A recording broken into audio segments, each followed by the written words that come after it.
नमस्कार, मैं हूं शैलेंद्र चौधरी और आप देख रहे हैं weather alerts for Bharat YouTube channel. फिलहाल भारत के मैदानी इलाकों में तो मौसम बिल्कुल शांत और शुष्क व गर्म बना हुआ है, लेकिन इसके विपरीत बंगाल की खाड़ी में अब जो है मौसम हलचलें बढ़ने वाली है। एक सिस्टम का अंदेशा वैश्विक मॉडल्स के साथ साथ भारतीय मौसम विभाग लगा रहा है।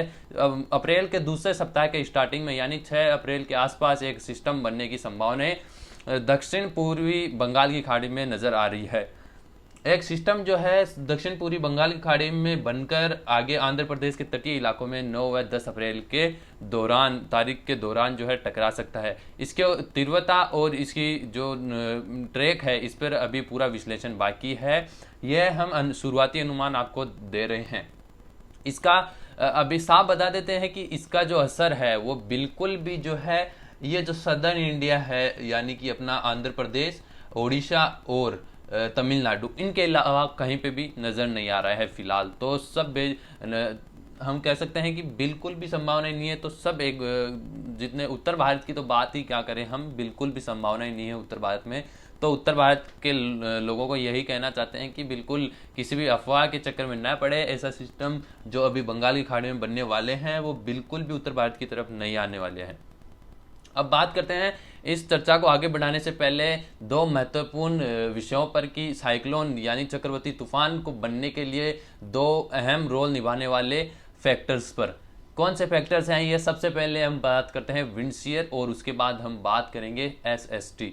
विंड शीयर हवाओं की जो दिशा और हवाओं की दशा और हवाओं की तीव्रता, यानी कि वायुमंडल के कई स्टेप्स होते हैं, वायुमंडल की ऊंचाइयां विभिन्न होती है। उन ऊंचाइयों में और उन जो अपने वायुमंडल की जितने भी ब्लॉक्स हैं यानी कि सतही और मध्यम, उसके बाद ऊपर वाला वायुमंडल, इनमें जो हवाएं हैं वो कैसे चल रही है, किस प्रकार से चल रही है और कितनी रफ्तार से चल रही है, यह सब जो है एक साइक्लोन बनने के लिए काफ़ी ज़्यादा महत्वपूर्ण है। इनका रोल काफ़ी ज़्यादा महत्वपूर्ण है। विंड शीयर में वर्टिकल विंड शीयर और हॉरिजॉन्टल विंड शीयर दो चीज़ें आती है। हॉरिजॉन्टल विंड शीयर हम उसको बोलते हैं यानी जो एक सतह के पैरेलल हवाएं चलती है उसको। वर्टिकल विंड शीयर हम उनको बोलते हैं जो हवाएं सीधी खड़ी होकर आसमान की तरफ यानी वायुमंडल की तरफ सरफेस से जाती है। वर्टिकल विंड शीयर जो है साइक्लोन बनने के लिए महत्वपूर्ण है। यानी जब यह थोड़ी है इसका जब जोर रहता है किसी भी समुद्री स्थान पर, तो वहाँ पे जो है और अन्य जो मापदंड है एक साइक्लोन बनने के लिए वहाँ पर अगर हैं तो एक अच्छा साइक्लोनिक स्टॉर्म वहाँ पे डेवलप हो सकता है, चक्रवाती तूफान बन सकता है। जबकि हॉरिजॉन्टल जो पैरेलल चलती है हवाएं हैं वो जो क्या करती है कि वो सिस्टम्स को थोड़ा डिस्टर्ब करती है। उस पर हम बात करते हैं तो किस प्रकार से यह दोनों जो मौसम जो आवश्यक फैक्टर्स हैं साइक्लोन को कैसे इफेक्ट। एसएसटी सी सरफेस टेम्परेचर, समुद्र का सतही तापमान। यह क्या करता है कि जैसे ही कोई आपने देखा होगा कि जहाँ पे तापमान ज़्यादा होता है वहाँ पे जो है हवाएं इकट्ठी होती है और एक हम कह सकते हैं साइक्लोनिक सर्कुलेशन वहाँ पे डेवलप होता है। कई बार आपने देखा होगा गर्मियों में जो है अपने खेतों में भी इस प्रकार से हवाओं का घुमावदार एक जो है तूफान टाइप बनता है कभी कभी, जिसके चलते फसलों में भी काफ़ी नुकसान होता है। उसको ही अगर हम बड़े पैमाने पर इस समय समझे, समुद्र में भी इसी स्थिति का जो है देखा जाता है। समुद्र में तूफान बनने के लिए तापमान की जो आवश्यकता होती है वो 27 डिग्री से ऊपर होती है, कम से कम 27 डिग्री और उसके ऊपर होती है। उसके बाद तापमान ज़्यादा उससे चाहिए एक साइक्लोन के एक सिस्टम के बनने के लिए। और जब यह तापमान 30, 31, 32 डिग्री सेल्सियस तक पहुंच जाता है समुद्र का तापमान, तो वो एक साइक्लोन बनाने के लिए काफ़ी ज़्यादा ताकतवर रोल निभाता है साइक्लोन के इंटेंसिफिकेशन होने में। जितना ज़्यादा तापमान होगा उतना ही तगड़ा साइक्लोन बनेगा यानी एक चक्रवाती तूफान बनेगा। विंड शेयर हॉरिजॉन्टल भी होती है और वर्टिकली होती है। ये एग्जाम्पल है एक, इसके थ्रू अगर हम आपको समझाना चाहेंगे किस प्रकार से जो हवाएं हैं वो एक सुपर सेल या फिर जो इसका आगे का रूप होता है साइक्लोन उसको कैसे डिस्टर्ब करती है। तो जैसे ये ऊपर से लेके नीचे तक काफ़ी हाइट में ये बताया गया है कि किस प्रकार से हवाएं जो है बादल और सिस्टम को डिस्टर्ब करती है। जब तेज हवाएं ऊपर यानी ऊपर चलती है, कोई किसी बादल के विपरीत चलती है, उस बादल के साथ में चलती है, तो वो बादल भी उसी दिशा में आगे जाता है। इसी प्रकार जब यहाँ पे कोई साइक्लोन होता है, यानी कि घूमता हुआ एक चक्रवर्ती क्षेत्र को हवाओं का क्षेत्र होता है, उसको जब ये हवाएं हिट करती है तो वो भी इसी प्रकार डिस्टर्ब होता है। इसी के चलते हम एक मानते हैं कि विंड शीयर जो है काफ़ी अहम रोल निभाता है एक साइक्लोन के निर्माण में और उसके सक्रिय होने के रूप में। विंड शीयर वैसे तो ज़्यादा होता है तब जो है साइक्लोन पर इफेक्ट पड़ता है, वो थोड़ा इंटेंसिफाई जो है कम होता है, यानी कि उसमें दिक्कत आती है उसको इंटेंसिफिकेशन होने में।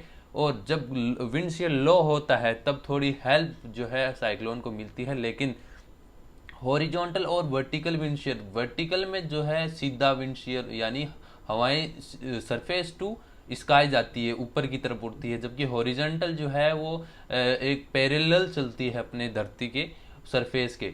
तो जो हॉरिजॉन्टल होती है वो डिस्टर्ब करती है साइक्लोन या साइक्लोनिक सर्कुलेशन को, जबकि जो वर्टिकल होती है, जो सरफेस टू एयर जाती है, वो थोड़ी हेल्प जरूर करती है साइक्लोन की इंटेंसिफिकेशन में। तो ये फर्क हुआ हॉरिजॉन्टल और वर्टिकल विंड शीयर में, और क्या कौन सा इनका इम्पैक्ट कैसा साइक्लोन के ऊपर पड़ता है। इसके बाद हम अब बात करेंगे कि वैश्विक मॉडल्स के साथ साथ भारतीय मौसम विभाग किस प्रकार से अंदेशा लगा रहा है। तो सबसे पहले जीएफएस मॉडल जो आईएमडी का है पर्सनल मॉडल, उस पर अगर हम चर्चा करें तो आप देख सकते हैं एक काफ़ी सशक्त या फिर हम कह सकते हैं डीप डिप्रेशन जो है आंध्र प्रदेश के तटीय इलाकों को जो है 9 अप्रैल को प्रभावित कर सकता है। इसका जो अनुमान है कि एक south east bay of Bengal में साइक्लोनिक सर्कुलेशन बनेगा जो धीरे धीरे वेस्ट की तरफ, दक्षिण भारत की तरफ रुख करेगा। अब बात करें कि जीएफएस मॉडल इंटरनेशनल मॉडल क्या कह रहा है। इसके तौर पर जो है 6 अप्रैल को एक सिस्टम बनेगा अंडमान सी के ऊपर या अंडमान आइलैंड के ऊपर, जो कि धीरे धीरे मूव करेगा चेन्नई की तरफ, यानी आंध्र प्रदेश के तटीय इलाकों की तरफ। इसमें देखने वाली बात यह है कि दोनों ही जो मॉडल्स हैं जीएफएस आईएमडी और जीएफएस इंटरनेशनल, दोनों ही एक ही तरफ जो है रुख कर रहे हैं। इसके बाद ईसीएमडब्ल्यूएफ का हम डेटा देखें तो ये जो ईसीएमडब्ल्यूएफ है ये भारतीय मौसम पर काफ़ी अच्छी सटीक जो है, सबसे सटीक हम कह सकते हैं जीएफएस, और अगर हम ईसीएमडब्ल्यूएफ में तुलना करें तो सबसे अच्छा जो है ईसीएमडब्ल्यूएफ का फोरकास्ट जाता है भारत के लिए, दोनों ही समुद्र और मैदानी क्षेत्रों के लिए। इसके अनुसार एक कमजोर सिस्टम जो है south east bay of Bengal में बनेगा, जो कि धीरे धीरे आगे जाते हुए आंध्र प्रदेश के तटीय इलाकों की तरफ मूव करेगा। लेकिन ये पास में रहते रहते जाते जाते जैसे ही सतह के पास पहुंचेगा, ये पहले ही काफ़ी ज़्यादा वीक हो जाएगा और एक साइक्लोनिक सर्कुलेशन या लो प्रेशर के रूप में ये वहाँ पे मौजूद होगा, जिससे केवल मॉडरेट रेन जो है तटीय आंध्र प्रदेश और तमिलनाडु के इलाकों में हो सकती है। जबकि जो अन्य मॉडल्स हैं आईएमडी और जीएफएस, ये दोनों जो है अच्छी बारिश, भारी बारिश जो है दिखा रहे हैं। तो अगर हम देखें इनमें तीनों में जो सिमिलरिटी है, समानता है, वो ये है कि सिस्टम चाहे कैसा भी हो लेकिन साउथ इंडिया की तरफ जा रहा है। इसका इन तीनों का ट्रैक एक ही है, आंध्र प्रदेश की तरफ। तो आंध्र प्रदेश में आने वाले कुछ दिनों में यानी इस स्टॉर्म का जो है कुछ इफेक्ट देखने को मिल सकता है। अब हम बात करते हैं हमारी तरफ से क्या अनुमान है, शुरुआती अनुमान इसके ऊपर।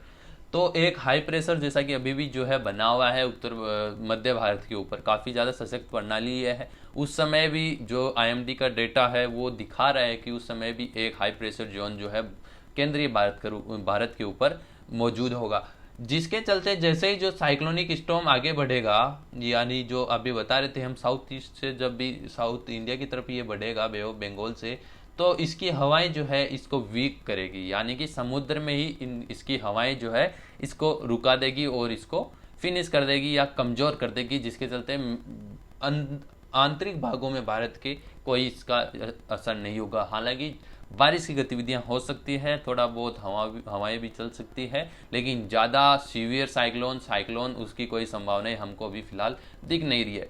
फिलहाल इस जानकारी में, चक्रवाती तूफान की जानकारी में आज इस बुलेटिन में अभी के लिए इतना ही।